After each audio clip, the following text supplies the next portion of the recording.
Well, here I find myself again at the end of another day at the Sandfire Roadhouse, where I've decided to camp the night. And I end up with some service here on my phone, which is handy. And why am I explaining this to you? The reason why I'm explaining it is because it's been great to read some of the comments. And there was a comment that just came through about 10 minutes ago. It said, you seem to be meeting a lot of angels along the road, Paul, who are helping you out. Some angels don't come with angelic names. Today's angel, his name's Barry from northern Queensland. He's camped just along from me. And the reason why I mentioned Barry from northern Queensland, he's given me this piece of paper. He heard I was going down to Perth. He heard I was limited for time. And he's jotted down 6 different key sites to see on my way down to Perth, and he's encouraged me to take a road less travelled and to detour from the road that I was going to take. Thank you, Barry. This is the sort of stuff I'm talking about. You know, days like today on the road, they're pretty long, lonely days, and there wasn't much to see. I either continue that route all the way down to the southern end of Western Australia, which would still be a magnificent ride, or you take up advice from the angel next door that gives you the piece of paper that opens the doors to some of the best country that God's ever produced. So thanks, Barry. Barry the angel. You like that one, guys?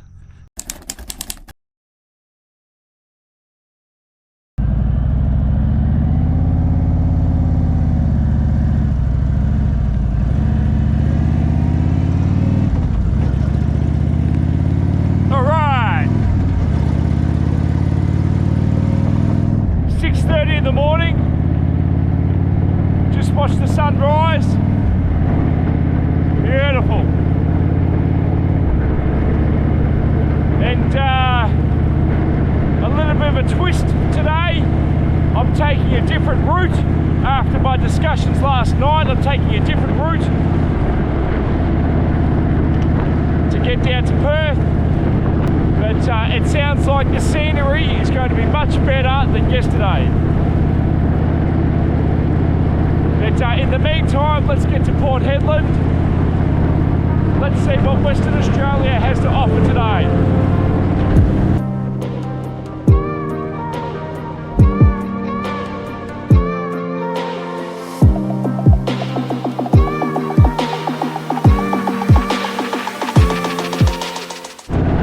You want to know what the hardest part of my day is? The hardest part is getting that bloody sleeping bag back into its case. That's the hardest part.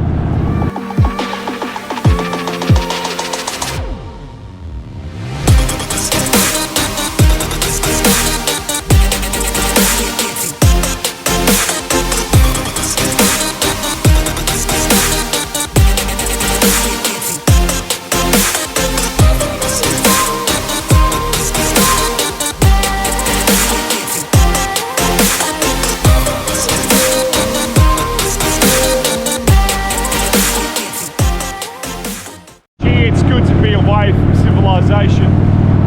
Yesterday's debacle in Broome, going in and out of Broome, and you know, it creates stress. It forces you to start rushing things, and you don't think straight. But how's the if you saw the footage from yesterday, how's the jerry can and the hole in the bottom of the jerry can? So that's 5 litres of petrol. I had cars tuning me, flashing lights at me, whilst 5 litres of petrol was bouncing up and down off the road, spilling petrol all over the place. I had no idea. And it wore a hole in the plastic can. It's funny because when I pulled into the hotel, I could smell petrol. Where's that coming from?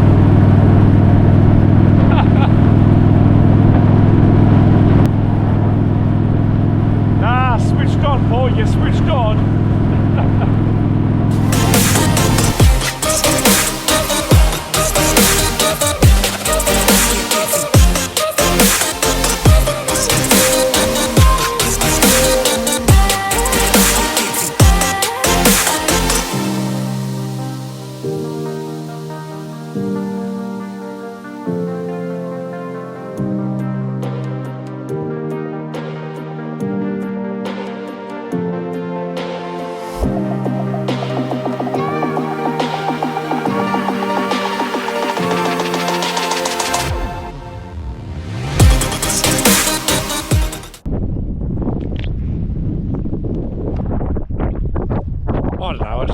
down the middle of the road sometimes.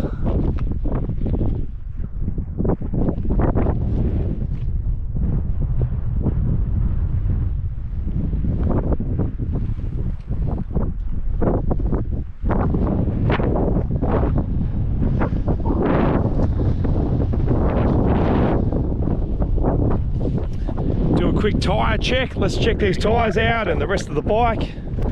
There's still good tread on it. There's still good tread. You just see around the edges here, the tyre's just wearing a fair bit. All right, everything else, there's no oil spillage, nothing wrong with the bike.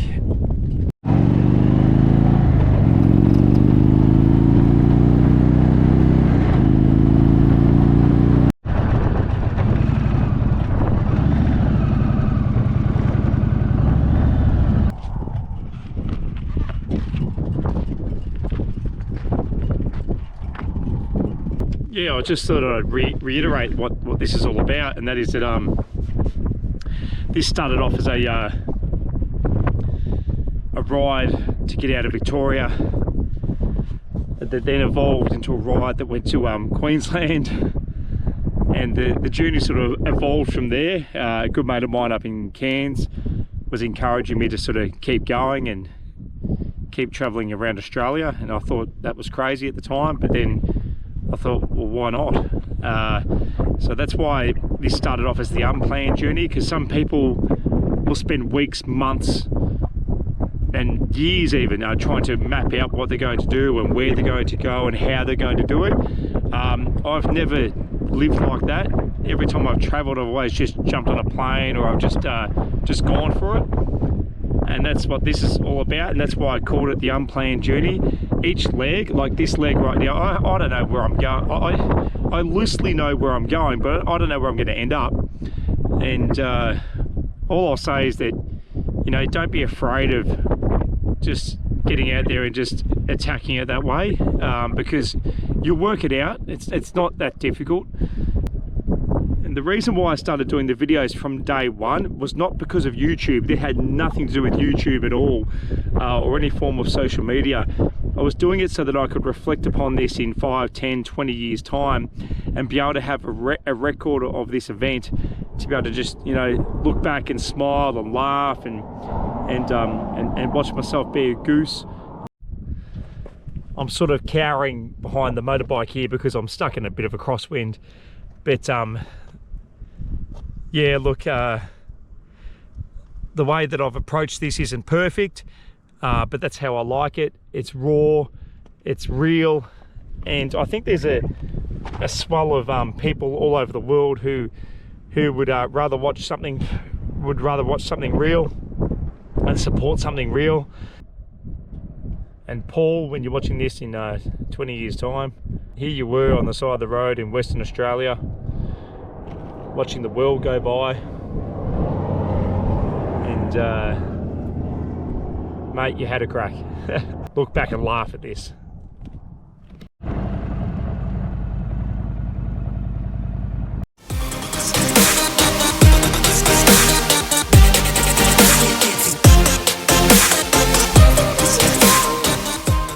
You don't have to be Einstein to realise these things are not good for you. Look, I used to drink them when I was 20 years old playing footy, and then I did not touch one for over 20 years. And then one day at work, a fella at the back, he cracked one open. Within seconds, I walked across the road to the sewer station and bought one, and I got bloody addicted again. So that was a couple of years ago. But look, you know, we all have our vices. I'm going to get off these damn things once I finish this ride. It's just been one of those little pleasures, a little bit of a caffeine hit, a bit of an energy boost, I suppose. But don't worry, I know they're not good for you. I don't know where I am. I know I'm probably around about 100, 150 k's out of Port Hedland, and I just love sitting here and just looking at all the different rigs that are getting around.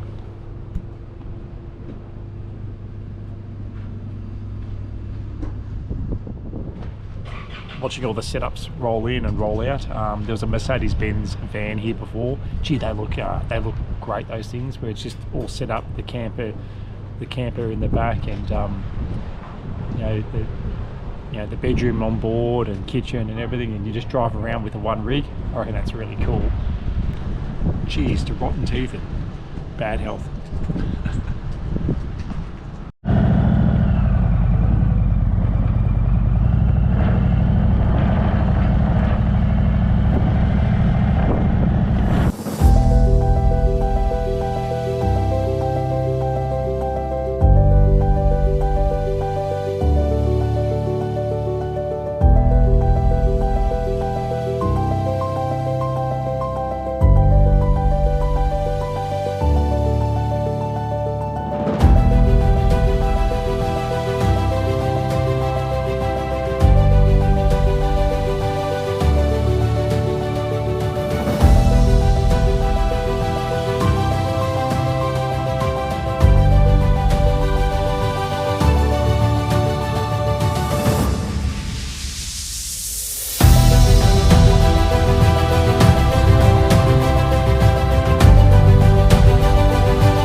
Oval in South Headland. So across the road there. Let's see if I can make my way over there and have a shot at goal. Come on.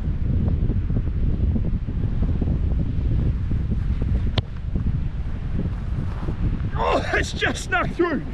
It's just snuck through. 10-6. We've got old school, remember? I've got the notes from the fella from last night back at the campsite. It's windy here, that's why I'm yelling at the bloody camera. And we're going to head to a place called Dale's Gorge. We're going to head to a place called Dale's Gorge, which is near Tom Price.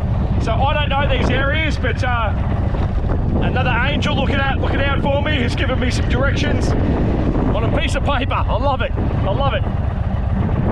So we're going old school. We're turning left, Jerry, we're turning left.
the heart of mining territory. Have a look at it all.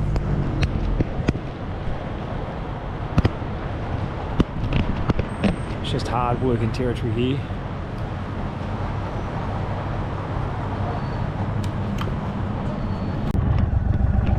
Righto, so that's just a random roadhouse, which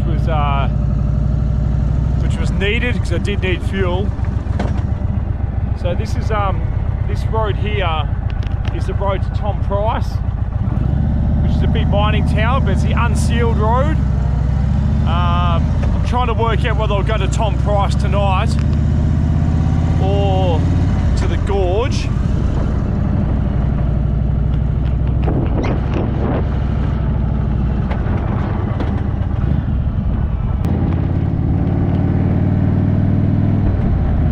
I'll just keep sort of following my nose and just see where it takes me. I'll try and find this gorge. I don't know if it's sealed roads or not. I just don't know.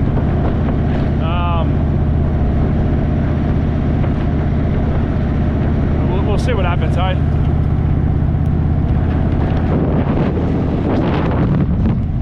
I'll find somewhere to sleep tonight.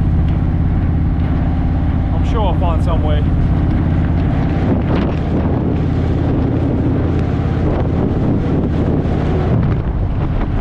This is just hard-working mining territory in this area.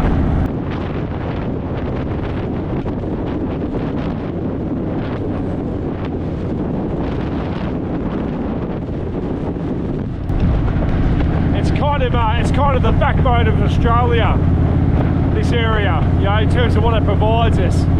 It's incredible.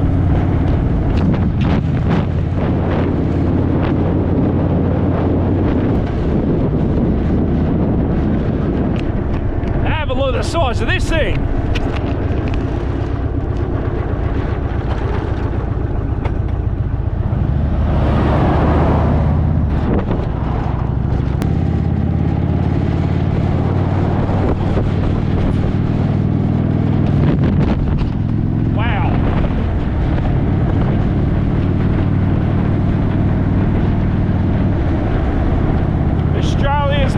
Territory. There's a number of areas in Australia where there's mining, but obviously this is one of them. This is one of the biggest ones, the Pilbara.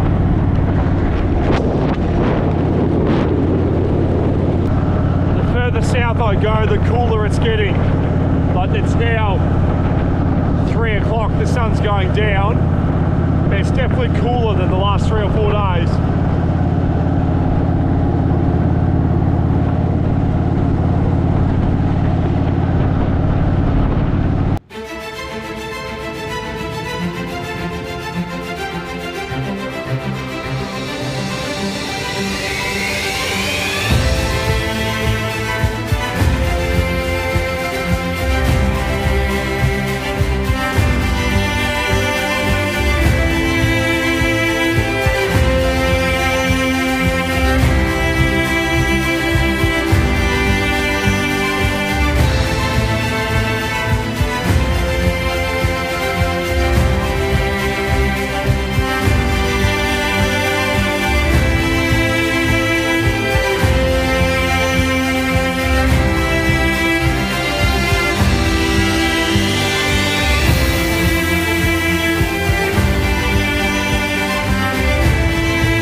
Appreciating this alternative route.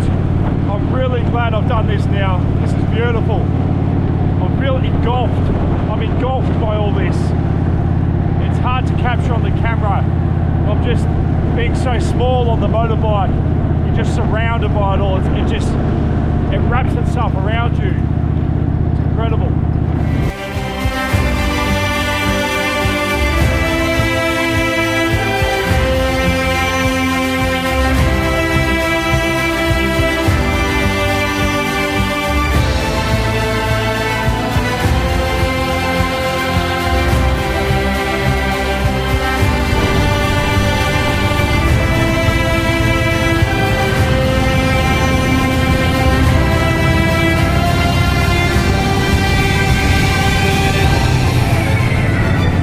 a quick detour to see if this is a decent lookout. Magina lookout.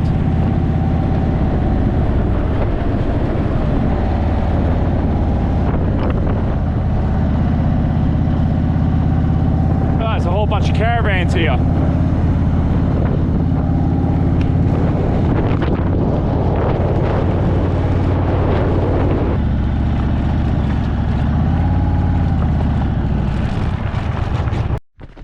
So it turns out there's a bunch of caravans over here. It's a free camp spot. It's a nice little find actually. Some of these things can be hard to capture on the GoPro, you know, compared to when you're here. But let's give this a crack. And what I might even do if look, I'm about 70 k's away from my destination, the gorge, which I think I'll still push through there. It is tempting though to set up camp here tonight.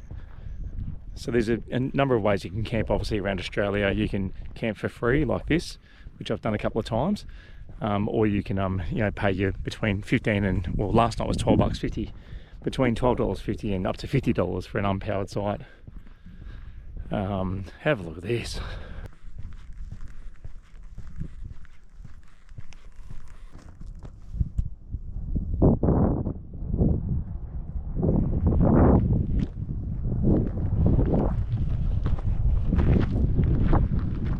There you have it. So that's just a taste of this area, which is the Pilbara, deep into the mining territory. You can see the caravans up on the hill there.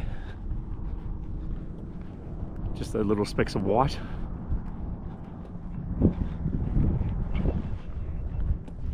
It's a cracking gorge.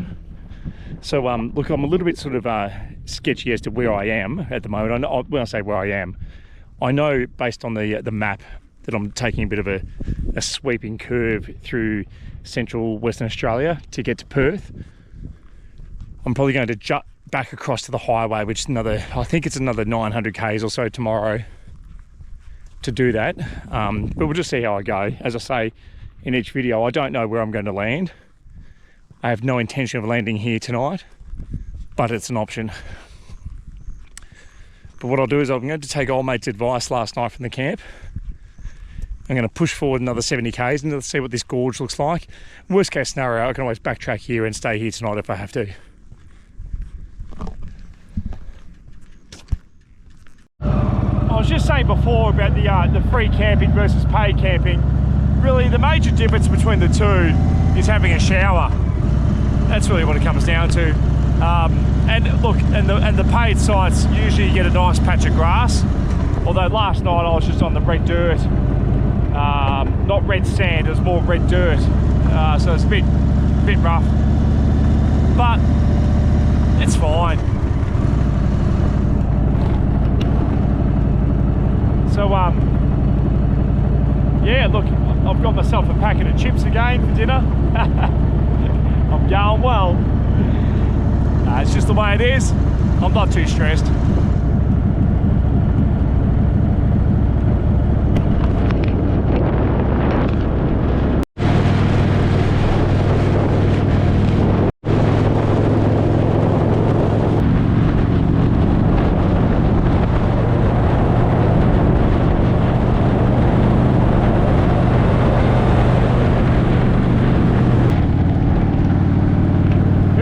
Where I'll stay tonight, but you know what, there's no point in just staying on the side of the road and not seeing anything. I may as well try and find something nice, as in, you know, half decent scenery, half decent grass. Gee, you can really tell the temperature is really dropping, and it's 3:30 in the afternoon. Whereas further north, you know, where I was up further north at 3:30, it was still stifling hot. Right now, it's still 24 degrees. So it's still 24 degrees, but I guess, you know, on the bike, that changes things when it's 24.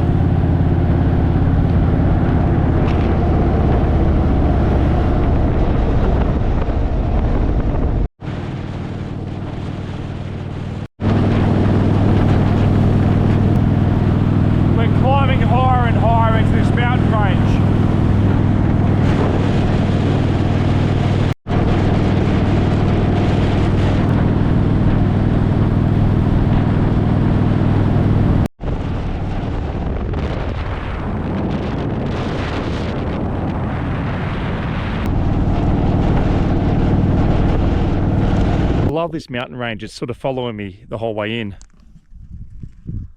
I'm hoping we can catch it on the GoPro.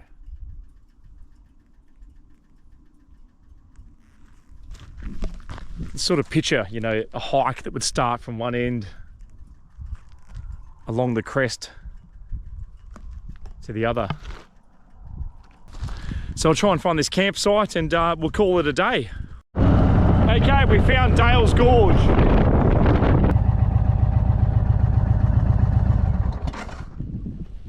Houston, we have a problem.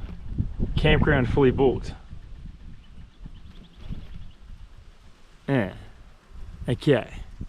But it's saying it's fully booked, so I'm gonna go a bit further on. There'll be a spillover camp or something further down the road, I'm sure. Tom Price is another, what, 90 k's away?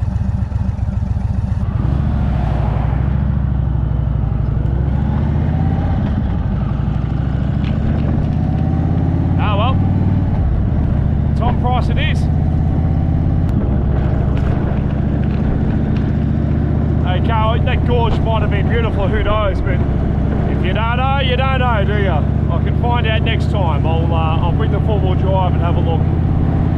It looked like there was a visitor centre there and everything, so it might be a decent setup. No wonder it's fully booked. That makes sense.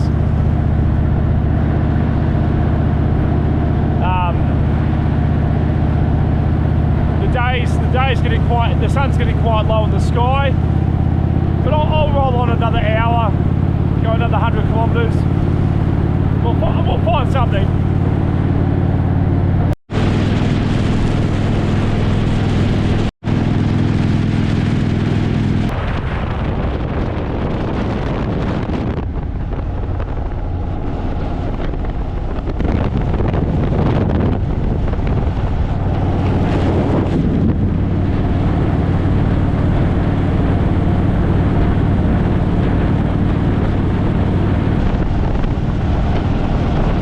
Running out of time. The sun's going down quite fast, but I just can't help myself. These spots are magnificent.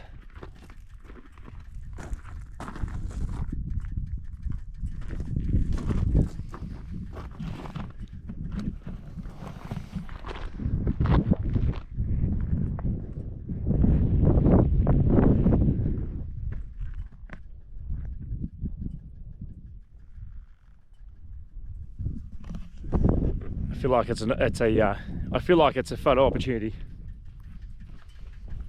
What do you reckon? Today's coming to an end. The sun's quite low in the sky. It's now 4:30. I probably should get a wriggle on if I want to find somewhere to camp.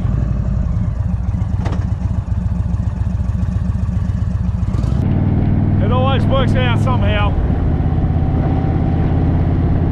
It works itself out somehow. We'll work it out somehow. I was just taken by this mountain.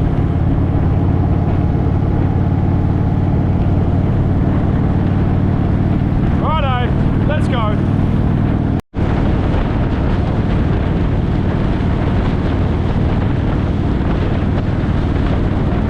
It looks like I found a place. It's a very picturesque part of the highway, so I'm gonna try and find a camping spot.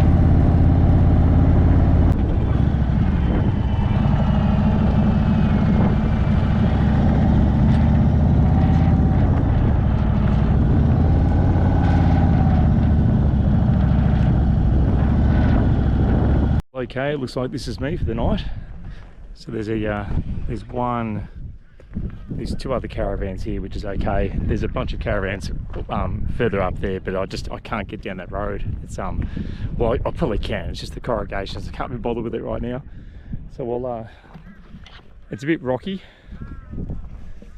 But there's three of us here. It's a bit rocky, but I'm sure I'll cope. And that's the end of another day, hey? It's a great part of the highway. I'm so glad that I went this direction instead of going down the coastal route. which isn't coastal. It's, if you have a look at the map, it's quite a fair way inland.